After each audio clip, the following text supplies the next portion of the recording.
দর্শক, এই মুহূর্তে কিন্তু আমরা রয়েছি ঢাকা বিশ্ববিদ্যালয়, যেখান থেকে আপনাদেরকে দেখানোর চেষ্টা করছিলাম যে সকাল থেকে কিন্তু শুরু হয়েছে যে তীব্র 2 দিন কিন্তু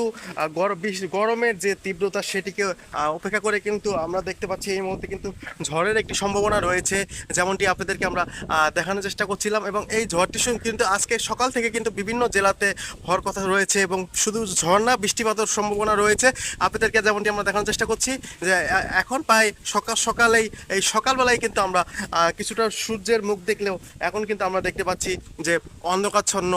একটি সময় আপনাদেরকে আমরা দেখানোর চেষ্টা করছি।